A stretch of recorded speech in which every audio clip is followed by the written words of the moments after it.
I signed a memorandum to propose regulations to ban all devices that turn legal weapons into machine guns. This afternoon, the president meets with parents, teachers, and students. We can expect that conversation to range from gun control measures to even mental health. Today, Republicans are launching phase 2 of the Trump dossier investigation. We have found collusion. We found collusion between the Democrats and the Russians. Everybody wants to blame this on the Trump administration. Let's not forget that this happened under the Obama administration. Democrats outrage as the Trump administration pushes alternatives to Obamacare. Now maybe you can get something with a lower premium, cheaper, and it doesn't cover as many things. President Trump commending the bravery of some of the nation's first responders in the ceremony at the White House yesterday. Faced with danger, they each put the lives of others before their own. It's a great honor. Not many people get to go to the White House, let alone get an award.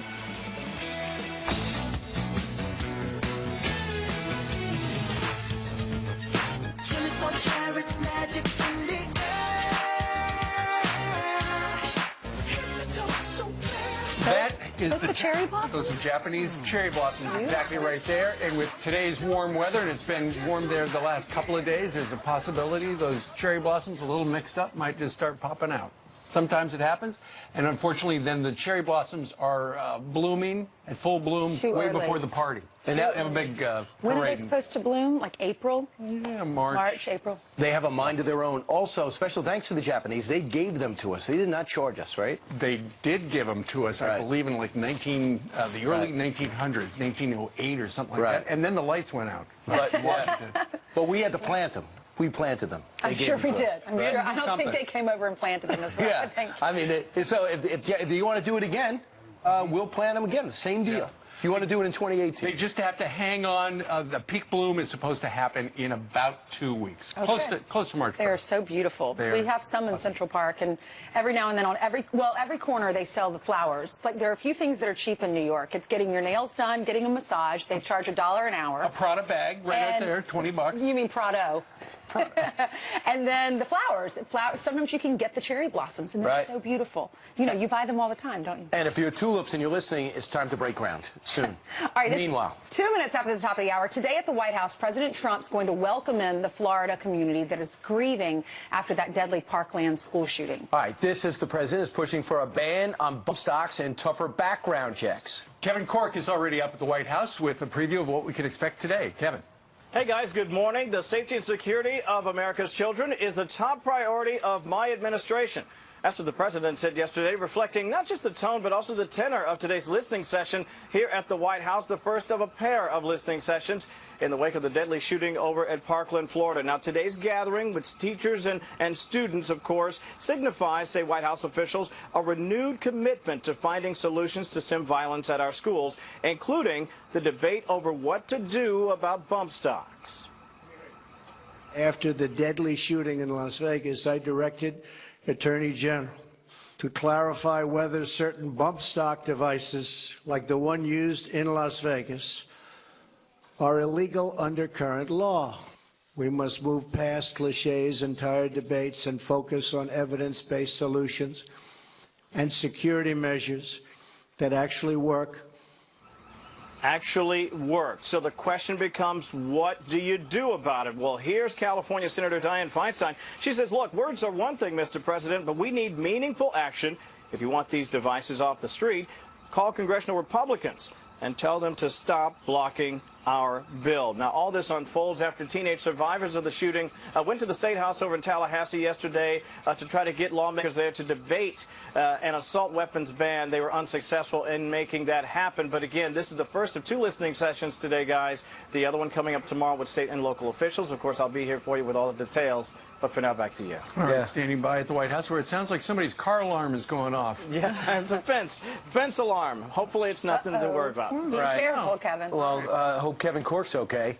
So, Kevin, thanks so much. I just think it's going to be interesting. I love that the president's talking to these high school kids. I love the fact that he's going to be talking to parents that are grieving, many of which maybe don't agree with part of the Republican platform and or stance on the NRA or whatever it is. I love the fact that they're going to have a real, unscripted conversation. Sure, and ultimately, and we've heard it from this White House, Raj Shah the other day, unstable people should not have access to guns. All right, meanwhile, let's talk a little bit about this. Remember, it was within the last month or so, the Republican-led Intel Committee in the House released that memo, and it showed all sorts of surveillance violations. Phase one. That was phase one, exactly. The Democrat version still is hung up. Too many secrets still in it, although Adam Schiff says maybe they'll be able to ink out some stuff by the end of the week and release it. But now everyone's forgotten about it. But now we've moved on to phase two, where essentially what they're looking at is were the levers of government, the federal bureaucracy, used to help Hillary Clinton and hurt Donald Trump. So their focus is going to be, well, who used the dossier? What did you use it for? And they came up with about 10 questions about that. And it's going to be given to various people that had access to the dossier to find out its role, as we also try to find out from the FISA court, to the FISA court judge, what exactly was the application like? When you handed to the judge about the FISA court to greenlight the spying on Carter Page, what exact role did the dossier play? In the meantime, what about the overall investigation? They basically want to know, did you know that it was funded by the DNC? Did you know that it was funded by the Clinton Foundation? Because if that's so, did you use that information to go and spy on the opponent? If so, that's illegal, it's wrong. And he's asking these questions, and he said, if you don't answer them soon, we're gonna fire out some subpoenas. All right, so Devin Nunes, who is the top Republican on the House Intel Committee, came out with phase one. Now here's phase two. He was on with Tucker last night. Listen. The facts are not bearing out to what the Democrats wanted it to be, because we have found collusion. We found collusion between the Democrats, specifically the Clinton campaign and the Democratic National Committee, and the Russians. However, it doesn't seem to be like that. Nobody's interested in that collusion. We've also found felony leaks. Nobody seems to be interested in getting to the bottom of the felony leaks. So it's part of what the House Intelligence Committee, led by the Republicans, are trying to get to the bottom of, despite we're up against a lot of odds. We're not getting help from the Democrats in the House, and we're also not getting any help from the mainstream media. We did get help from the Senate on the Intel Committee, because they asked the National Archives for any letters and correspondence with Susan Rice and the president. And it turns out there was a letter written on January 20th about a January 5th meeting. And one of the questions was between the president, the vice president, Susan Rice, as well as James Comey.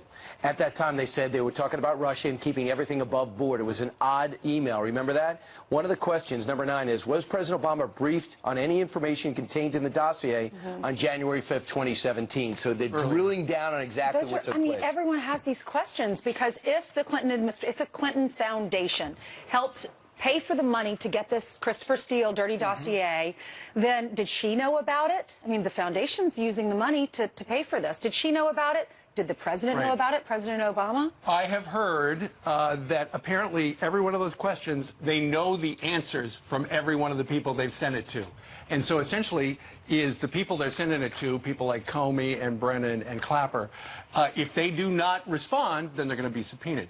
But if they respond and lie, they're going to go after him. Meanwhile, this all started with Russia collusion. The Russians were trying to help Donald Trump. Sarah Sanders was asked yesterday at the White House, okay, it looked like the Russians were trying to help the administration, the new one, right? Well, what has the administration done to beat up the Russians, essentially, over what we saw happen in the last election? And this is what she had to say about that.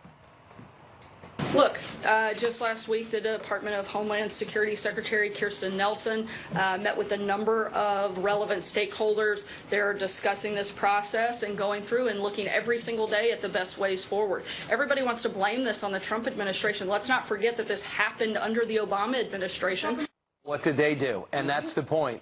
You sit there and you're questioning aggressively Sarah Sanders, which is your right. Where was the aggressive questions outside Ed Henry for the previous 8 years on any of this stuff? And as we showed yesterday, the President of the United States, at the time, Barack Obama, when he was talking about, no reasonable person, he actually knew that the Russians were trying to meddle.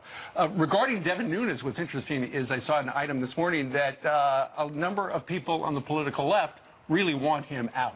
In fact, yesterday, there was a petition with 600,000 signatures delivered to Speaker Paul Ryan's office on behalf of a group called Credo Action and MoveOn.org, asking the Speaker to take Devin Nunes off of the Intel Committee. They should ask this. They should ask just as many Republicans what they think about Devin Nunes. Right. Many of them are grateful because it's all come out because they of would him. think he was a crusader. Yeah. Ainsley, if you want to know, CPAC might be an indication he's got a premier speaking spot, and it's going to be That's sold right. out when Yeah, he's he going to be does. speaking this week. He's the final speaker. He's the final speaker. I think it's CPAC 2 days. It's today 3 and days. tomorrow, 3. It might be 4. Oh. Wednesday, Thursday, we'll Friday, find Saturday. out. We'll find out. I We've know. gone before, but I haven't been there the entire time. But anyway, All right. we'll find out and let you know. Jillian has some headlines for us. That's right. Good Wednesday morning to you guys. Let's start with the Fox News alert and get you caught up on this story that we've been following all morning long. A former officer of the month gunned down in the line of duty in Alabama overnight. Mobile police officer Justin Bila was shot responding to a murder investigation. The hardest thing that we'll ever do as law enforcement officers is talk about the death of one of our own. And this is a sad time for law enforcement here in our area. The suspect, Robert Holly, opened fire on officers. He then barricaded himself inside a home for hours. He is now dead. It's unclear if he was shot by police or if he killed himself. Defense Secretary James Mattis expected to make his recommendation to the president today on whether transgender people can serve in the military. Since taking charge, Mattis has indicated that readiness to fight is his top priority. President Trump will have the final say on the new policy. In July, he tweeted his desire to ban the service of transgender troops, overturning a 2016 Obama-era ruling. The very first Guantanamo Bay transfer under President Trump could be happening soon. Ahmed Haza al-Darbi was supposed to be transferred to a terror rehab in his home country of Saudi Arabia yesterday, but the U.S. is still waiting for some unspecified assurances from the Saudi Arabian government. Al-Darbi pleaded guilty back in 2014 to helping plot a 2002 al-Qaeda attack on a French oil tanker. Well, there won't be a miracle on ice this year. Overnight, the U.S. men's Olympic hockey team losing to the Czech Republic 3-2. Meantime, Lindsey Vonn, who slammed President Trump before her Olympic run, won't be going home with gold either. The skier settling for bronze in her last ever downhill run. It was supposed to be her best event. Vonn said she'd boycott a White House visit, and she doesn't represent President Trump. Here's the latest medal count. The U.S. tied with the Netherlands for 5th place. Guys. Yeah, I mean, we were supposed to get 20 medals. We got about 14, but we're 6th. Right behind the country that's not used to be known as Russia because they got banned because of steroids, but they still had to compete. They are. So it's a little embarrassing. Let's go this year. A lot going on. I know. All right, Jillian, thank you. Like 14 medals isn't enough. You know That's what? a lot. Our winters have I'm been... proud of what we've done. Yeah, but Americans are used to being number 1, and to be number 5, it's like, what? Right. Yeah, there's no we're If you're not first, you're last, right? Yeah, In the words of Ricky Bobby. Right, which he's a fictional character, though. Meanwhile, still ahead, Pennsylvania Supreme Court completely redrawing the congressional map. What does this mean for the midterms? And do Democrats actually get an advantage? The word is, the answer is yes, but we'll discuss. Plus, a very busy Wednesday. Michelle Malkin's going to be with us in a couple of minutes. Put down that remote. We will be right back.